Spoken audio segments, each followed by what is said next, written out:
Can the mind heal the body?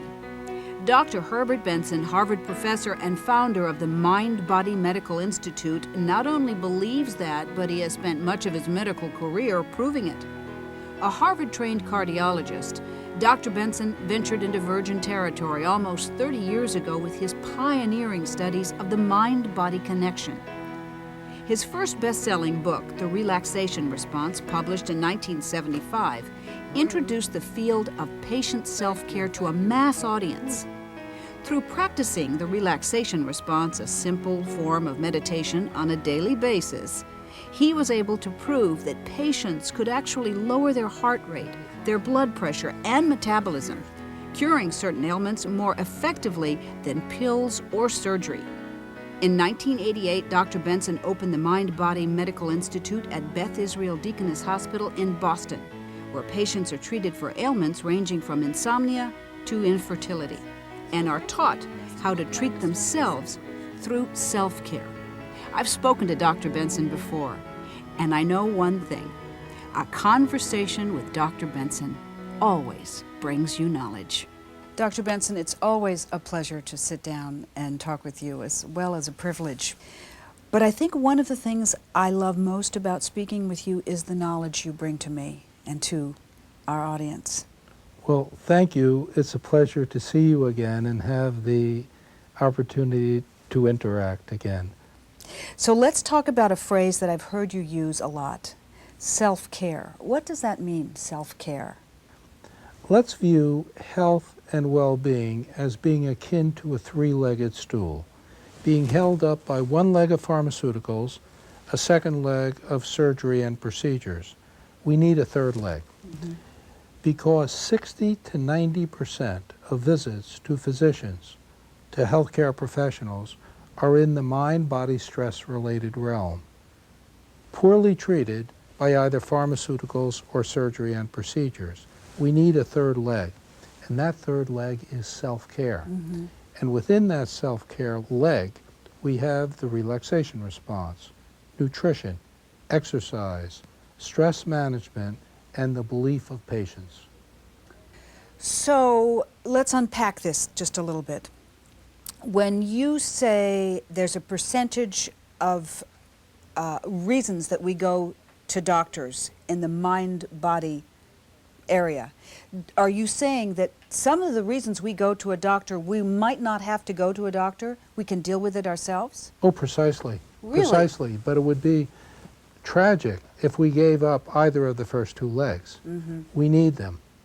All right. Well, then let's move along to the other leg of the stool. To respect the medical industry and the medical establishment, I think, is very important, and I couldn't agree with you more. In terms of mind-body, the way we think, does that affect our health? Oh, without question. It does. For example, let me give you an example that many people will relate to. When you're dreaming, you're being chased. Your heart rate will increase. It doesn't know that it's a dream. It's reacting to what the brain is telling it. That's a mind-body message. Oh. You see, our mind and bodies are inexorably tied together. And one of the great drawbacks of our modern medicine, with all its successes, it has been its ignoring the power of mind and body, the power of belief, the power of the relaxation response.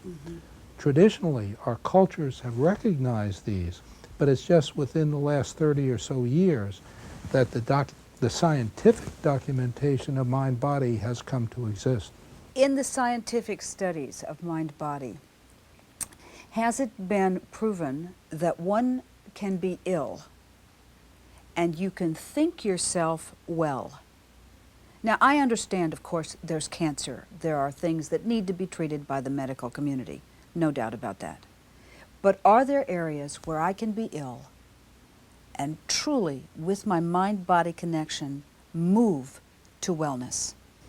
Yes, but always keeping in mind, just as you said, keeping in mind that medicines might do what mind-body can't, but over 50 to 90% of many diseases can be effectively aided or cured by belief. These diseases include, for example, anxiety. They include mild and moderate depression, Insomnia. insomnia, hypertension, cardiac arrhythmias, that's irregularities, skin rashes, duodenal ulcers, angina pectoris, congestive heart failure, rheumatoid arthritis. And the reason I can say that with such certainty, because over the last 50 or so years, we have done clinical trials. In those clinical trials, we use placebos, if you will, sugar pills. Those taking the sugar pills will have a 50 to 90% cure or improvement rate because they believe in the sugar pill. This is mind-body. It's not the sugar pill itself working. So you give them a pill and you say, this will make you well, believe it. They say, because I'm taking this, I'm going to get well, and their belief makes them well. Precisely. But placebo effect, the placebo word has become a pejorative. It's a dummy pill. It's all in your head. Nothing but a placebo. When in truth, this is extraordinarily powerful. What we have to do is change the name of placebo effect to give it more respect. And what it really is remembered wellness. If we do a clinical trial, for example, of a disease, and find a 60% effectiveness of both a new drug and of the placebo, we'll throw both out, because it's nothing better than a placebo. What we have just started recently to do within the last 20 or so years is looking at the power of belief itself. One of the things I've heard you say is your beliefs are your biology. The beliefs can so influence your biology that we must pay attention to them. Your beliefs are so powerful. For example, we all know of people who, against all odds, against all medical diagnoses, have stayed alive for a reunion, for a birth, for a holiday, or what have you. Yes, you're but right. Beliefs, look at what happened to both Thomas Jefferson and John Adams. Both died on July 4th, 1826. The 50th anniversary of the signing of the Declaration of Independence. Is that true? Yes, and Jefferson's last words were, "Is this the fourth?" And then he passed away. Whereas Adams, who was very competitive, and especially with Jefferson, his last words were, "Doth Tom still live?" Oh, my. In other words, but beliefs can kill us. Yes. The example there is voodoo death. If you believe your hex is operant, you can actually kill yourself. Take the case of a 18-year-old Australian Aborigine whose particular hex was not to eat wild game hen. He went to a friend's home who gave him wild game hen, lied about it. He left, the 18-year-old, came back 2 years later, he was fine. The so-called friend said, "Ha, I gave you wild game hen 2 years ago and you're still alive." Within 24 hours, the young man died. Belief can kill us. Yes. Belief can keep us alive. That's how powerful it is. But belief can also bring about cures of many illnesses that we think would not be effective. Could it cure pneumonia? I think not. We would need penicillin. Yes. Could it cure cataracts? I think not. We need cataract replacements and what have you, or lens replacement. But it can influence many diseases. Which brings us to what you call the faith factor. My question about the faith factor is this.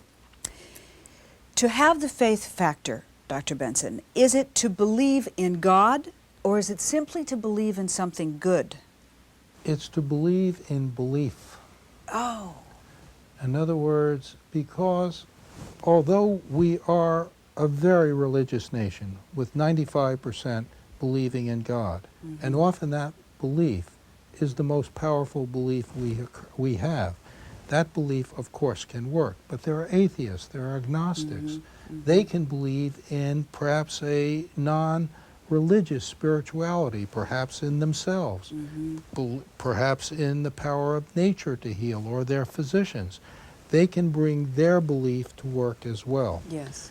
But in addition to belief, we also need the relaxation response as another component of the faith factor. It's belief coupled with the relaxation response working together. Let's go through the exercise of evoking the relaxation response.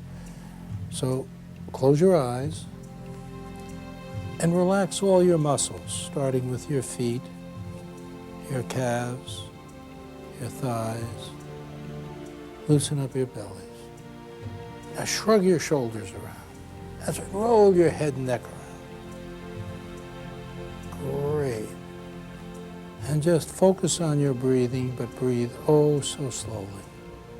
Now each time your breath is coming out, say silently to yourself your chosen word, your sound, your prayer or phrase. And you're going to find all sorts of other thoughts coming to mind. These other thoughts are natural and should be expected. But when they occur, don't be upset, but simply say to yourself, oh well, and passively come back to your repetition.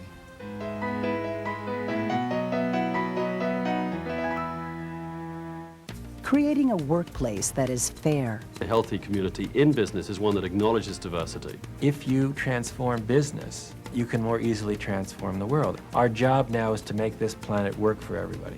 Our global companies are microcosms of a world that could work. Going beyond the bottom line. Go back to your real self. Go back to human values. Wisdom at work. For more Mind, Body, Spirit, Earth programming, tune in to Wisdom on Comcast On Demand.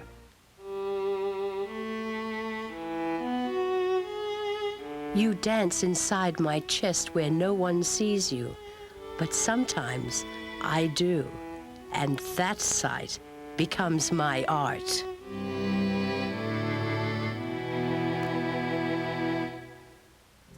Keep your eyes closed, but start thinking regular thoughts.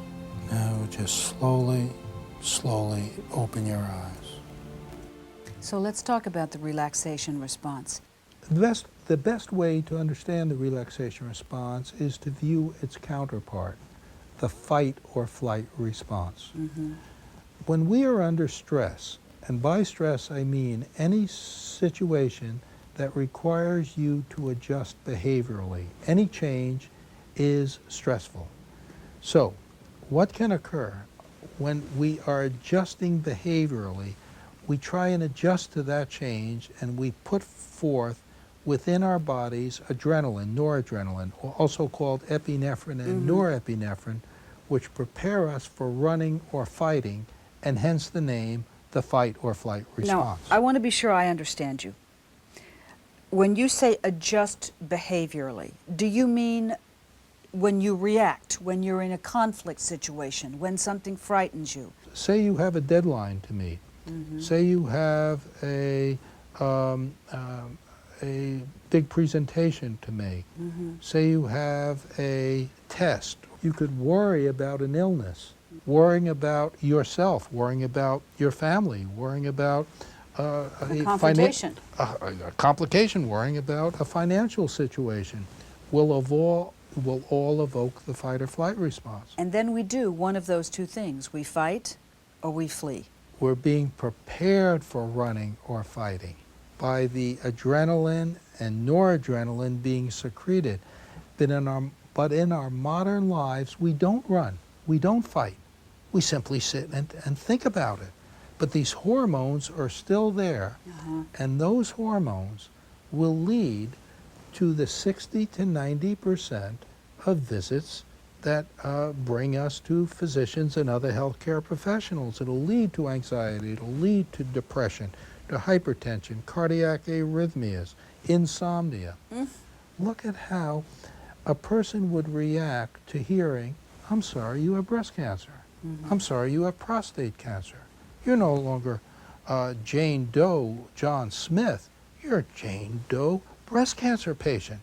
And everything goes through that filter. Your whole life has changed.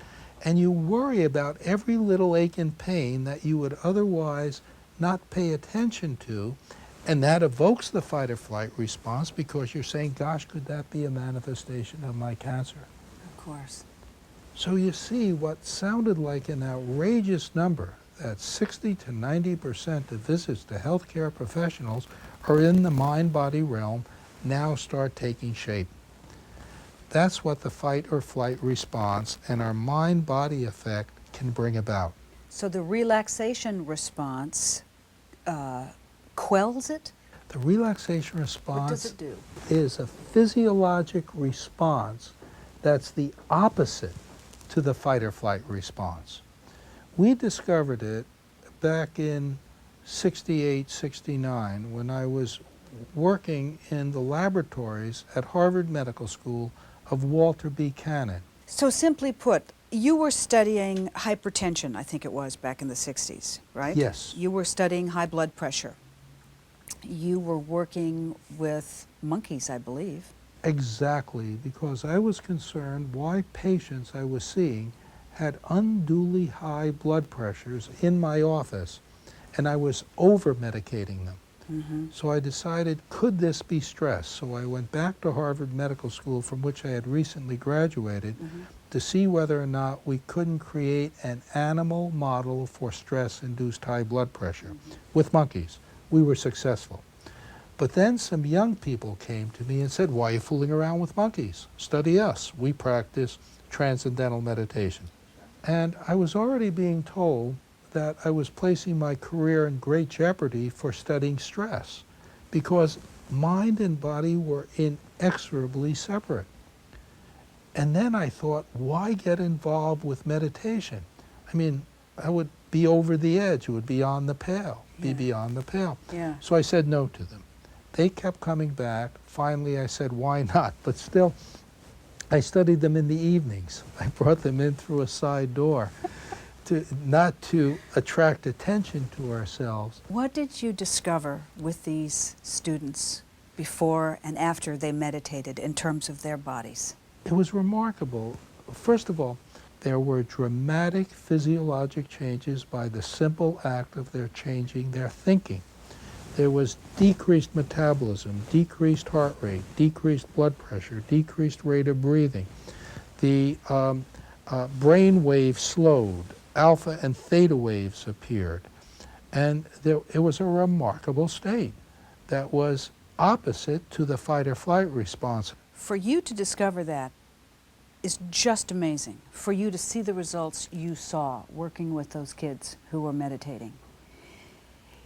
Take me back, if you will, to that time, knowing that there were medical doctors in the field thinking you were nuts doing that, and the discovery you made, you must have thought, this is astonishing, I'm onto something.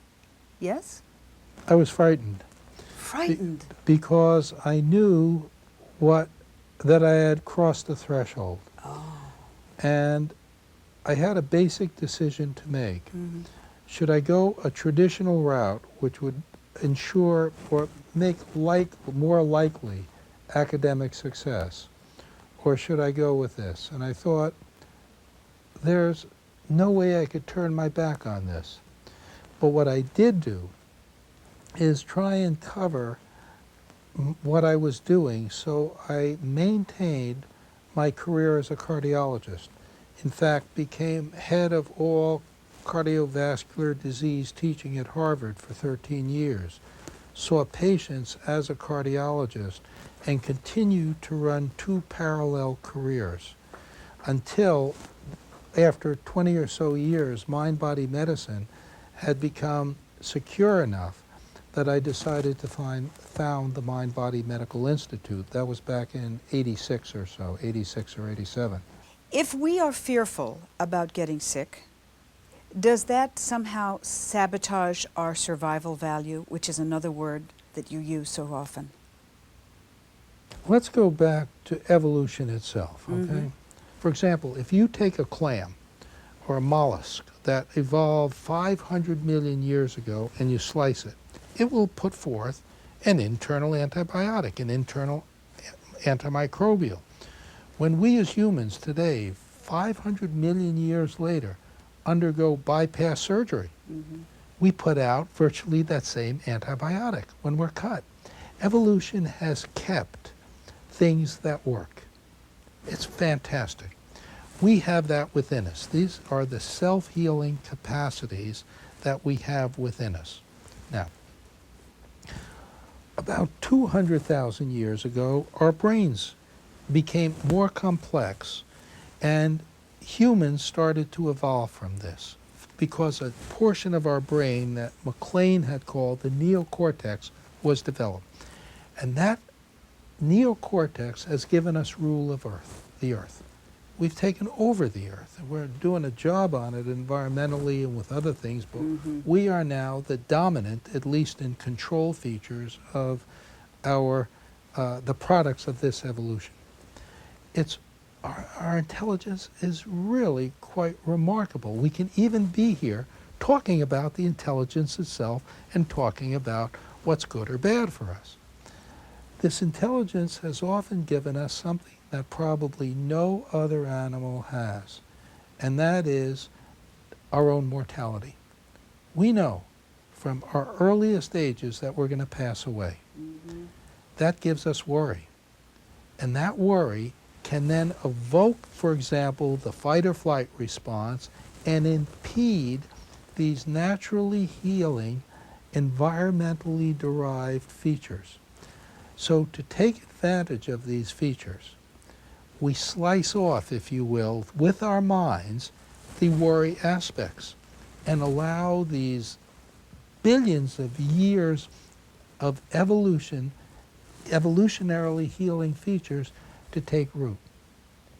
But what we would also take advantage of is our evolutionarily given intelligence, which has allowed us to discover penicillin, to discover surgery, to discover insulin, and bring them all together. That's what it's about. So we have to learn to take better advantage of our environmentally derived, and if you're religious, God-placed evolutionarily derived healing features and bring them together for better health and well-being. It's like I was somebody who I didn't exist because the anxiety, it's just like depression or hostility.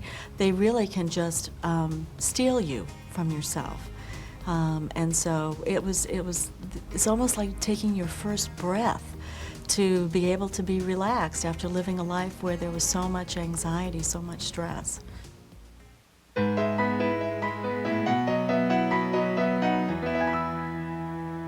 Our minds, our bodies, our spirits, our Earth. We all want to improve ourselves, our lives, and our world. Now, Wisdom Television shows you new ways to a happier, healthier, more fulfilled life. At home, at work, at play, around the world. Wisdom explores new ways of living that help you achieve a more balanced life. A better you. Embrace your life. Empower yourself. Enrich your world. Every day with Wisdom Television.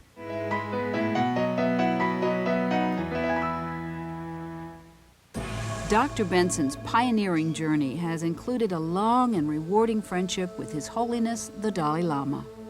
Dr. Benson has been allowed unprecedented access to scientifically study the mind-body effects of the advanced meditation of Tibetan monks, documented with some extraordinary footage. Tell me a little bit, Dr. Benson, if you will, about your trip to India and your visit with His Holiness the Dalai Lama, because he is so fond of you, and you can see how he loves you just in photographs. You must have had a remarkable connection. What knowledge did he bring to your world? I am so honored to say that His Holiness and I have been working closely together for 20 years. I know. We continue to work together.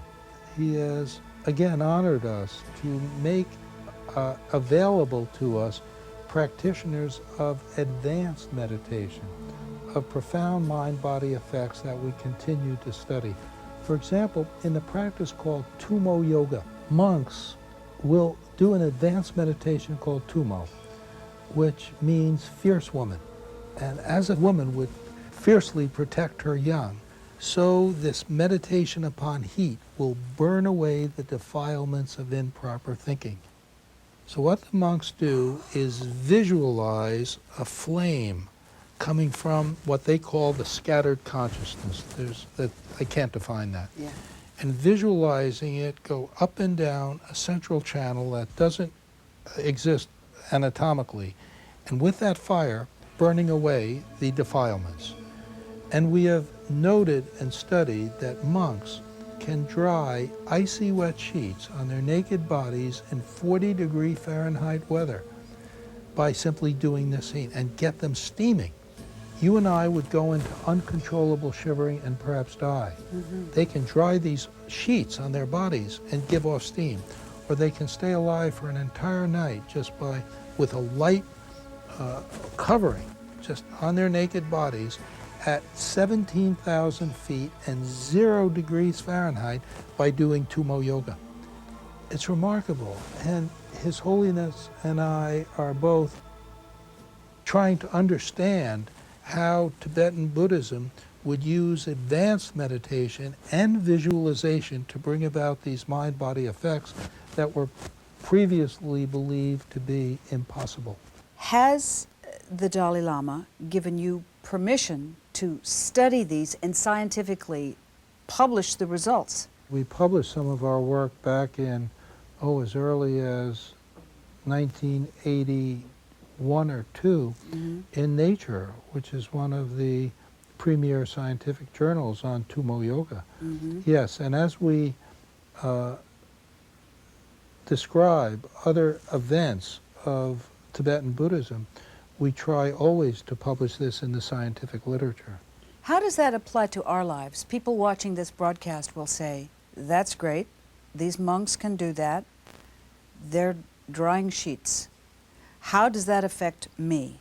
I want our audience to be able to take home some value from this. It takes many years, of course, and a cultural background, it would appear, to be able to carry out these mind-body reactions. But I think what a person should leave with is that these are yet further mind-body capacities that are possible, that I have perhaps not given full respect to how far the mind can go to influence the body. Is there a difference between prayer and meditation? Are they the same? Physiologically, they all lead to the relaxation response. Whether it be meditation, whether it be repetitive prayer, classically, in the West, the Rosary, Hail Mary, full of grace, repeatedly, or pre-davening prayers in Judaism, or centering prayers in Protestantism, they all lead to the same physiology. And what I'm saying is not a mechanistic or reductionistic explanation of prayer. It's simply a reaffirmation of what religious people have been telling us for millennia, that prayer is good for you. They're absolutely right. But also that can evoke the same state are yoga, Tai Chi, Qigong, progressive muscular relaxation, autogenic training. They all evoke the same physiology. Speaking of religion, prayer, does that heal?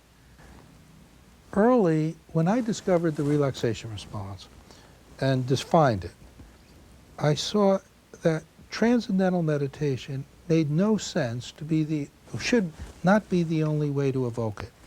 Because if we all have the fight or flight response, why should there just be one technique to bring forth this opposite response, the relaxation response? And it suddenly hit me that that's prayer. We discovered then that every single culture of mankind has the two steps within it that evoke the relaxation response. The first is a repetition. Of a word. That repetition can be a word, a sound, a prayer, a phrase, or even a repetitive muscular activity. Secondarily, when other thoughts would come to mind, you'd passively disregard them and come back to the repetition.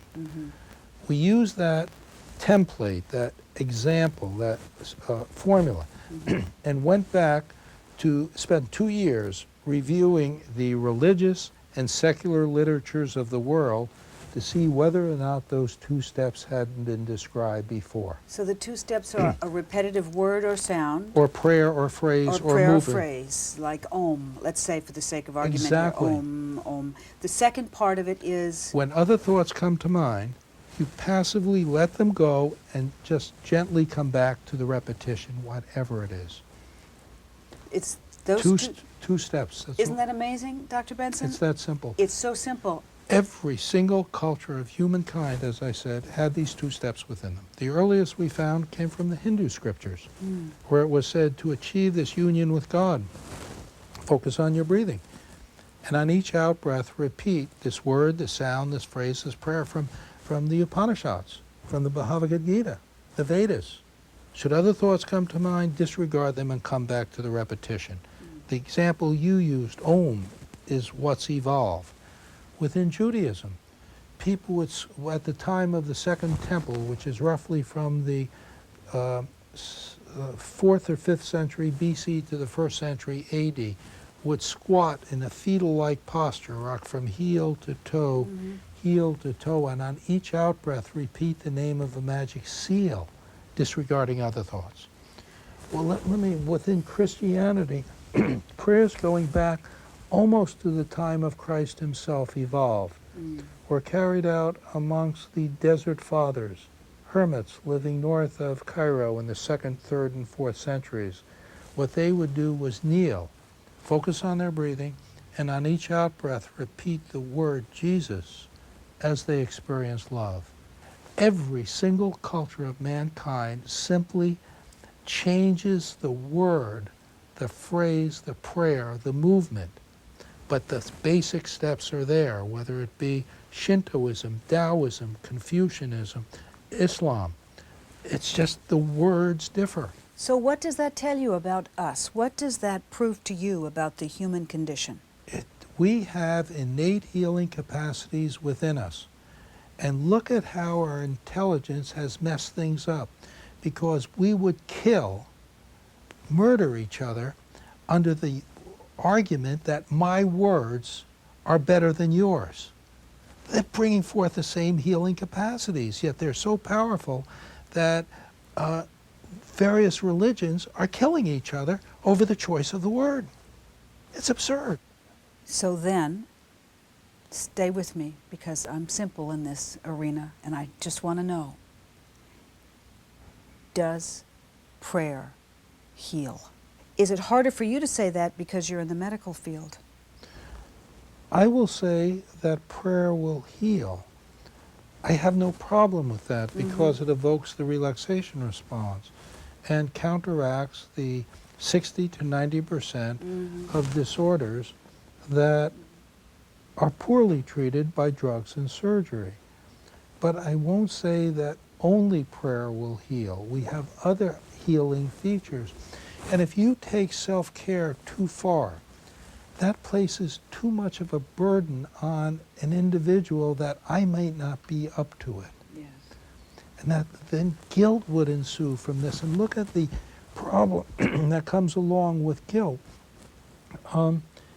If you believe that the mind is so powerful that it can affect the body, and that the only way to deal with it is a mind-body approach, you then, if you reason incorrectly, will say, I caused this for myself, and now I can't cure it. It's my weakness. So there's a double-edged guilt. Guilt that you caused it, guilt that you couldn't turn it around. Yes. But if you look at this whole mind-body approach, the third leg of self-care, in the full context of what the first 2 legs will do as well, then you can say, I've done everything possible. There's no reason for guilt. So the best gift that we can give ourselves is to move through life at the speed of balance, because I think of a chair with 3 legs as balanced. Yes. I came to the clinic with panic attacks and depression.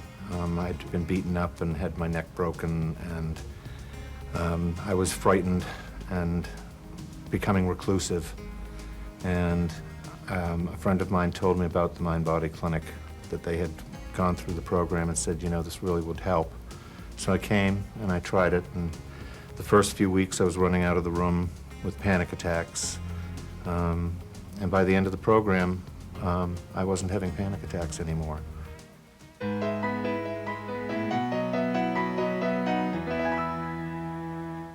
Bake, broil, or baste it. Steam, saute, or slice it. Good food never leaves you hungry. Cook your way to a healthier life with FoodWise. A show for people who like to eat well, be well, and enjoy it. Chef Jesse Cool and some of the country's hottest chefs show you how to make delicious meals using the Earth's healthiest ingredients. Join me for cooking ideas to satisfy the palate and the soul. FoodWise. For more Mind, Body, Spirit, Earth programming, tune in to Wisdom on Comcast On Demand.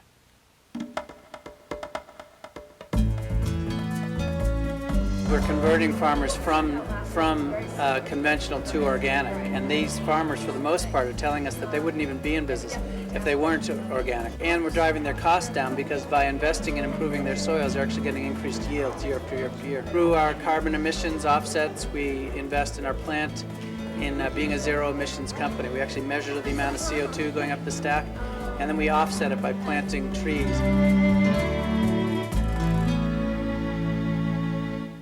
Right now, I feel so good because I just finished doing a relaxation technique. And I normally would have my blood pressure flying right now and my heart beating, racing right now because I'm being vulnerable, so to speak, and I'm calm.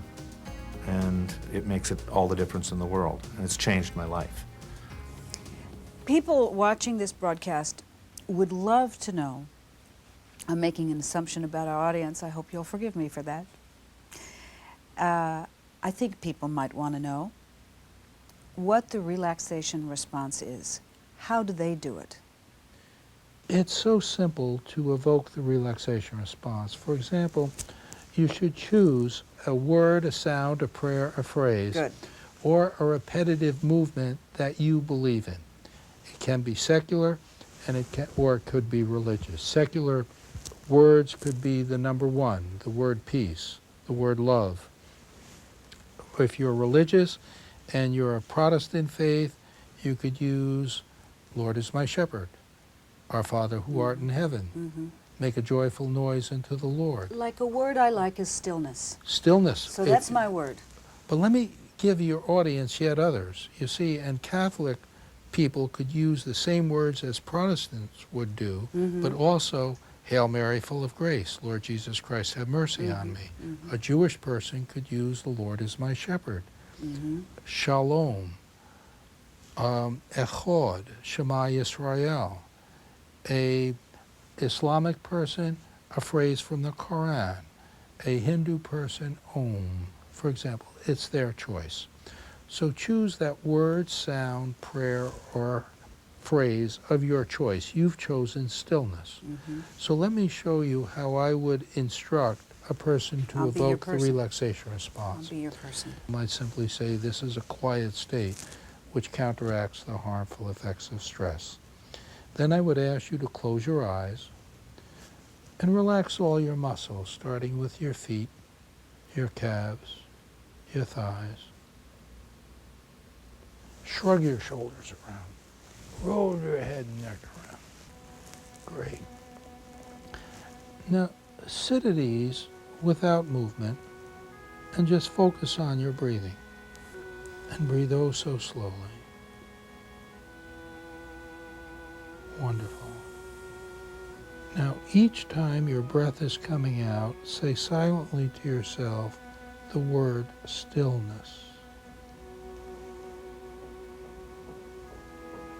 And you're going to find all sorts of other thoughts coming to mind.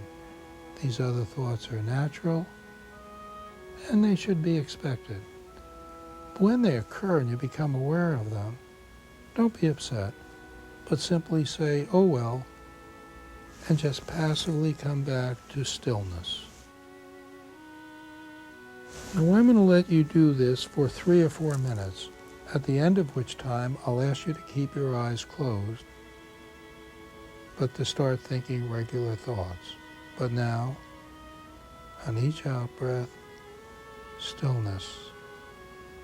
And as the other thoughts come to mind, just, oh well, and back to it. Now keep your eyes closed. Keep your eyes closed, but just start thinking regular thoughts. Now just slowly, slowly open your eyes.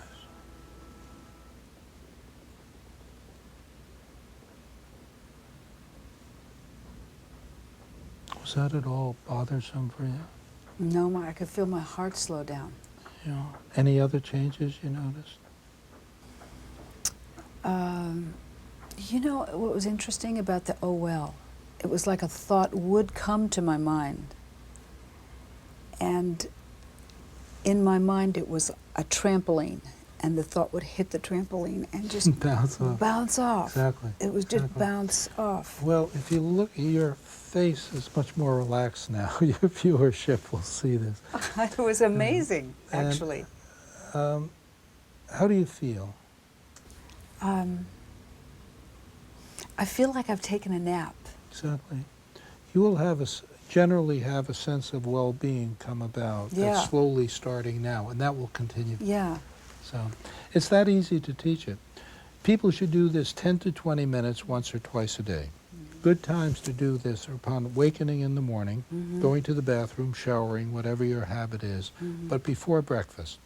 Sit and do this, of course, with the person's choice of their own word, sound, prayer, or phrase. More than 10, less than 20 minutes. How do you know the time's up? Do not set an alarm. It'll excite you. Have a clock or watch in front of you. When you think time, peak. If it's not time, go back to it. Then when you finish, do not get up immediately. You might be a little bit dizzy. There's nothing dangerous about the dizziness, but no need for it. Go into it slowly, come out of it slowly, and the way you do that, when the time's up, keep your eyes closed as I had you do for an entire minute. The other good time to do this is late in the afternoon. Tougher to do because your day's events get in the way. I must tell you, it is remarkable. It's just... It's that easy. And to the extent that any disorder is caused or made worse by stress, to that extent this could be used. And we, in fact, are teaching this now, if we can, in schools. And we can teach this using different words, for example, visualizations and what have you, for very young children in preschool. And we're doing this through schools throughout the nation now. The children are under tremendous stress. Stress often leads to violence, to drug abuse. Here's a natural way of counteracting this. Because when you evoke the relaxation response, and this has been proven, you put out endorphins and kephalins. These are morphine-like substances that are naturally derived that bring about the very sort of peace and well-being you're experiencing now. Can you give me some insight as to why the medical community has been and remains quite resistant to mind-body medicine? The reason that mind-body medicine is so difficult to accept, it's a complexity. And you can't reduce mind. In other words, our medicine is based on a reductionistic type of approach. You have a certain bacteria and a certain antibiotic will kill it. We know the mechanism of that. It's a rifle shot, that the drug will kill the bacteria and cure the disease. That we can understand. You have an appendicitis. You'll have an appendectomy to take that out. It's cause and effect. And it's a specific disease that can be cured by a specific treatment. What we're talking about is much broader and much more difficult to define, how the mind interacts with the body. And so the resistance has been enormous because we hadn't been trained in how the mind can interact with the body. Let me give you an example. This is the work of Sarah Lazar, Dr. Sarah Lazar. She studied people evoking the relaxation response. And what she studied were so-called fMRIs of the brain. These are PET-like scans, but they're second by second by second. You can measure changes in the brain.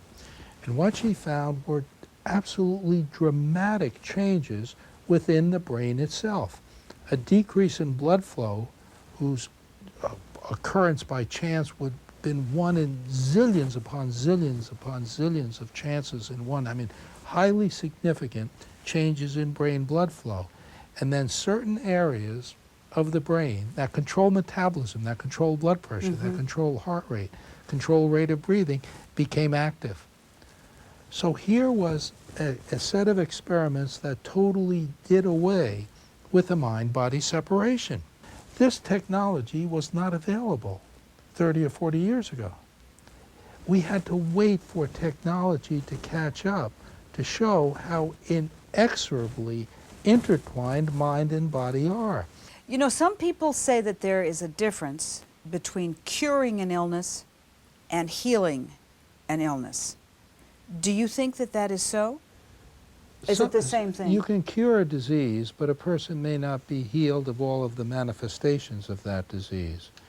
So it's often, I mean, there may be a memory of illness, if you will, that could influence the person.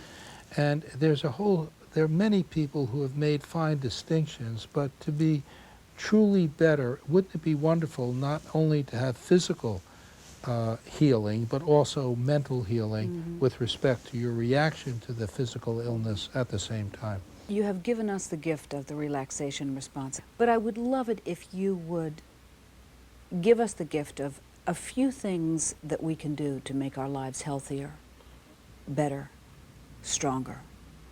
What are the most important things? Most important things are a type of moderation.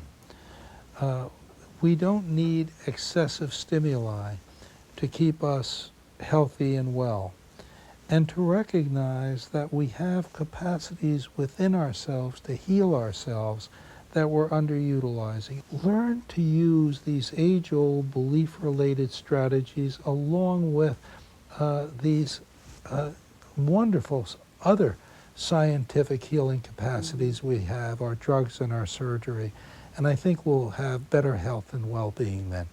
I'd love to hear you talk about the future of mind-body. Where will it be in 10 years? Where will it be in 25? I hope that in future decades, the third leg of the three-legged stool will be as important as the first two legs. That's what I would hope would be achieved. And self-care will interact with the first two legs. We may need fewer medications or lesser doses. We may need less anesthesia for surgery. They could work together because they're all based on the same scientific platform. My final question, because I know people are lining up at your door, is this. Have you ever wondered why you were chosen for this path? I'm not sure I would view things with that question. If you had wanted to be a cardiologist working in Boston here, you could have been very successful with your office and your patients. But that's not what you did. You thought outside of the box. You took risks. You met with resistance from the medical community. I'm sure some people at one time or another thought you were nuts. Still do. Still do. Well, I was being polite. You stay on this path. I want to know your personal reasons for staying on this path. How can you turn away from data that's scientifically proven? I've always been fascinated by truth itself. And perhaps this is a kind of truth that is provable. Why not continue? That's a good answer. Why not continue? Is that why you do? Well, so many things remain to be discovered.